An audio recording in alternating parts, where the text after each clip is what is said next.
xin chào các bạn. Chúng tôi là công ty K-Top. Gần đây ở Việt Nam có rất nhiều các bạn học sinh muốn đi du học Hàn Quốc. Chúng mình làm những video này mong muốn đem đến cho các bạn những thông tin bổ ích về du học Hàn Quốc cũng như là các trường đại học ở Hàn Quốc. Hy vọng là những video của chúng mình sẽ giúp ích một phần nào đó cho các bạn trên con đường chinh phục ước mơ du học. Chúng mình cũng bắt đầu thôi.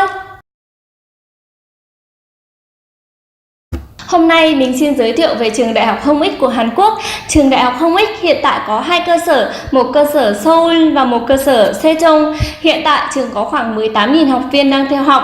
Số lượng du học sinh người nước ngoài chiếm khoảng 1.600 bạn và trong số đó số lượng học sinh Việt Nam chiếm khoảng 100 bạn đang theo học tại trường.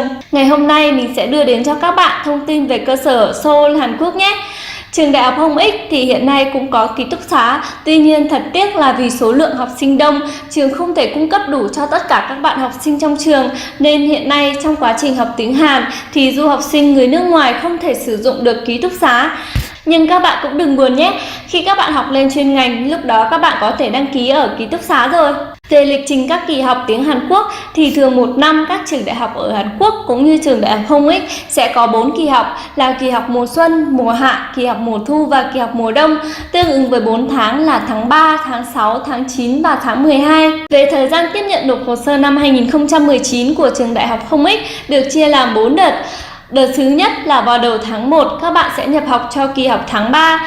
Đợt thứ hai là vào đầu tháng 4 các bạn sẽ nhập học cho kỳ học tháng 6. Đợt thứ ba vào đầu tháng 7 các bạn nhập học vào kỳ học tháng 9 và đợt cuối cùng sẽ diễn ra vào đầu tháng 10. Các bạn sẽ nhập học vào kỳ học tháng 12 nhé. Các bạn cũng lưu ý là khi chuẩn bị hồ sơ thì tất cả các hồ sơ phải chuẩn bị một cách đầy đủ, chu đáo để nộp cho trường. Lịch đào tạo sẽ diễn ra theo từng học kỳ, mỗi tuần các bạn sẽ học từ thứ 2 đến thứ 6. Thời gian học của một học kỳ sẽ diễn ra trong vòng 10 tuần, các bạn sẽ học một ngày 4 giờ. Thời gian bắt đầu học từ lúc 9 giờ sáng đến 1 giờ chiều. Quá trình học tiếng Hàn Quốc ở trường đại học Hong Ik, vào tuần đầu tiên các bạn sẽ tham dự buổi OT, giới thiệu định hướng cùng với buổi khai giảng. Vào tuần học thứ 5 các bạn sẽ có buổi kiểm tra giữa kỳ. Sang tuần học thứ 6 các bạn sẽ được trải nghiệm văn hóa Hàn Quốc cùng với các tiết học với các thầy cô ở trường. Song song với đó, gần đến cuối kỳ vào tuần học thứ 10 thì chúng mình sẽ làm bài thi cuối kỳ. Ngoài ra, ở trường đại học Hong Ik thì còn tổ chức các hội thi như là hội thi nói tiếng Hàn và đến cuối kỳ thì chúng mình sẽ tham dự lễ bế giảng nữa đấy. Tất cả những lịch trình học và các chương trình tham gia ở trường đều có thể thay đổi tùy theo nhu cầu thực tế, cho nên là các bạn cũng tham khảo thêm những thông tin này thôi nhé. Về thời gian tiết học từ thứ 2 đến thứ 6 thì được chia ra làm 2 ca. K1 được bắt đầu từ 9 giờ đến 10 giờ 50 phút. Trong thời gian đó chúng ta sẽ học 2 phần là từ vựng và ngữ pháp. Song song với đó sẽ học thêm viết và nói. Ca tiếp theo sẽ bắt đầu từ lúc 11 giờ đến 12 giờ 50 phút. Thời gian này thì chúng ta sẽ học nghe và nói, đồng thời cũng học đọc và nói nữa. Và sau đây mình xin chia sẻ với các bạn về chế độ học bổng của trường đại học Hong Ik. Trường đại học Hong Ik thì hiện tại đang cấp 2 loại học bổng chính. Học bổng thứ nhất, những học sinh đạt thành tích cao trong quá trình học tiếng Hàn Quốc sẽ có thể nhận được học bổng như sau. Kết quả thi topic mỗi học kỳ tính từ cấp độ 2 đến cấp độ 6. Ở mỗi lớp, 5 người đứng thứ nhất nhận được 100% học phí, 5 người đứng thứ hai là 70% học phí, 5 người đứng thứ ba là 50% học phí. Và trong quá trình học tiếng Hàn, toàn bộ học sinh đạt thành tích cao trong top 10% có thể nhận được hỗ trợ học phí là 150.000 won. Chế độ học bổng của trường đại học Hong Ik tự hào là chế độ ưu đãi nhất trong số các trường đại học của Hàn Quốc. Học bổng thứ hai là học bổng nhận được khi vào học chuyên ngành. Khi các bạn vào học chuyên ngành học kỳ đầu tiên thì chế độ học bổng sẽ dựa vào topic của các bạn. Topic 4 sẽ được 50%, topic 5 là 60% và nếu các bạn có topic 6 là sẽ được 70% học bổng nhé. Từ kỳ học thứ 2, học bổng sẽ phụ thuộc vào thành tích của các bạn. Nếu các bạn có điểm số từ 2.0 đến 2.5 sẽ nhận được 1.200.000 won. Từ 2.5 đến 3.0 được 40% học phí. 3.0 đến 3.5 được 60% học phí. Và từ 3.5 đến 4.0 được 80% học phí. Và nếu các bạn có thành tích trên 4.0 thì học bổng của các bạn sẽ là 100% tiền học phí. Trường đại học Hong Ik thật nhiều học bổng phải không các bạn? Các bạn hãy cố gắng học tập thật tốt để đạt được học bổng nhé. Chắc hẳn các bạn cũng quan tâm đến việc trường đại học Hong Ik hiện tại đang đào tạo những chuyên ngành gì đúng không nào? Thì trường đại học Hong Ik hiện nay là một trường đại học tổng hợp với khoảng trên 50 chuyên khoa và chuyên ngành. Trong số đó có thể kể đến một số chuyên ngành nổi bật hiện đang hot ở Hàn Quốc như là kiến trúc, mỹ thuật, quản trị kinh doanh. Về điều kiện nhập học, đối với những bạn ở trong khu vực hạn chế thì chỉ một số ít trường hợp đặc biệt được xem xét tham gia nhập học. Ngoài ra, những bạn đã tốt nghiệp cấp 3 hoặc tốt nghiệp đại học không quá 2 đến 3 năm trở lại đây thì đều có thể nộp đơn xin đăng ký vào trường.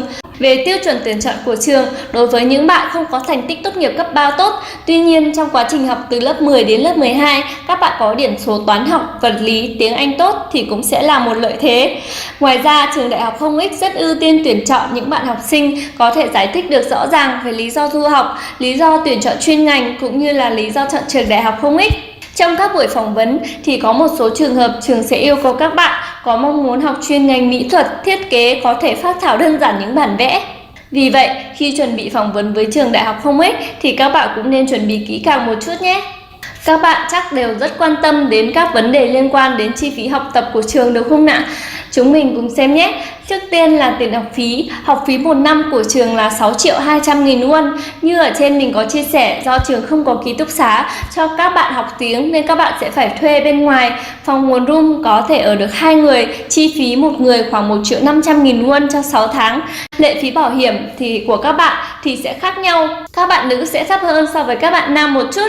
Trung bình phí bảo hiểm khoảng 250.000 won một năm. Và tiếp theo lệ phí đăng ký nhập học là 50.000 won. Cuối cùng là tiền đưa đón sân bay 50.000 won. Các chi phí trên là chi phí cần thiết phải đóng ở Hàn Quốc. Những chi phí phát sinh cần đóng ở Việt Nam là riêng biệt các bạn nhé. Thêm một điều nữa mình muốn chia sẻ cho các bạn là những điều đặc biệt chỉ có ở trường Đại học Hồng Ích. Thứ nhất, đó là trường hiện nay đang mở những lớp học miễn phí khoảng 2 giờ mỗi ngày dành cho những bạn thiếu hụt về kiến thức cũng như là những bạn không theo kịp kiến thức trên lớp. Đây cũng là một cơ hội rất tốt dành cho những bạn muốn bổ sung kiến thức của mình. Thứ hai, ở trường Đại học Hồng Ích hiện nay đang sử dụng giáo trình do chính trường biên soạn và có chất lượng rất tốt. Thứ ba, theo điều tra của tờ báo Trung ngang Inbon Hàn Quốc năm 2016, trường Đại học Hồng Ích là một trong số những trường dân lập cấp nhiều học bổng cho sinh viên người nước ngoài nhất. Và thứ tư là trường Đại học Hồng Ích nằm trên con phố Đông Hae của Hàn Quốc, là một con phố rất nổi tiếng về ẩm thực, văn hóa cũng như là khi các bạn sống ở đây thì các bạn vừa có thể học tập cũng như trao đổi giao lưu văn hóa với các bạn du học sinh người nước ngoài khác. Khi các bạn đã quan tâm đến trường Đại học Hồng Ích thì chắc hẳn các bạn cũng cần tìm hiểu những hồ sơ cần phải nộp cho trường đúng không nào? Sau đây mình sẽ nêu tên các loại hồ sơ cơ bản mà các bạn cần chuẩn bị khi nộp hồ sơ cho trường nhé. Thứ nhất, các bạn cần chuẩn bị đơn đăng ký vào trường. Thứ hai là một tấm hình 3,5 x 4,5 cm, nền màu trắng, tháo kính và thấy rõ tai. Thứ ba là học bạ và bằng tốt nghiệp có tem lãnh sự và dấu xác nhận của đại sứ quán. Việc xin dấu xác nhận của đại sứ quán hiện nay cũng khá là đơn giản, chỉ trong 2 đến 5 ngày là các bạn có thể nhận được rồi. Thứ tư là giấy khai sinh. Thứ năm là chứng minh thư nhập của các bạn và bố mẹ. Thứ 6 là sổ hộ khẩu. Thứ 7 là giấy tờ chứng minh thu nhập, xác nhận công việc và giấy bảo lãnh của phụ huynh, người sẽ bảo lãnh cho các bạn trong suốt quá trình học tập tại Hàn Quốc. Và cuối cùng các bạn cần chuẩn bị giấy xác nhận tài khoản ngân hàng có giá trị trên 10.000 đô la Mỹ, có thời hạn gửi tối thiểu trong 1 năm nhé. Trên đây là những giấy tờ cơ bản mà các bạn cần phải chuẩn bị. Tuy nhiên, tùy từng trường hợp có thể phát sinh thêm các giấy tờ khác. Ví dụ như khi các bạn đã ra trường, đã đi làm 1-2 năm rồi mới quyết định đi du học thì các bạn sẽ cần phải chuẩn bị thêm giấy xác nhận nơi làm việc. Các bạn lưu ý là khi làm hồ sơ thì tất cả các giấy tờ khác các bạn đều phải đem đi dịch tiếng Hàn hoặc tiếng Anh và đem đi công chứng nhé. Và để được nhập học vào trường Đại học Hồng Ích thì các bạn bắt buộc phải có một công ty du học Hàn Quốc đứng ra bảo lãnh hoặc người thân ở bên Hàn Quốc có quốc tịch Hàn Quốc bảo lãnh cho các bạn. Những thông tin mình vừa đưa trên đây là những thông tin của đầu năm 2019. Đối với mỗi học kỳ sẽ có những sự thay đổi khác nhau. Mong các bạn sẽ tham khảo thêm những thông tin khác nữa nhé. Với những thông tin trên thì mình vừa giới thiệu cho các bạn về trường Đại học Hồng Ích của Hàn Quốc.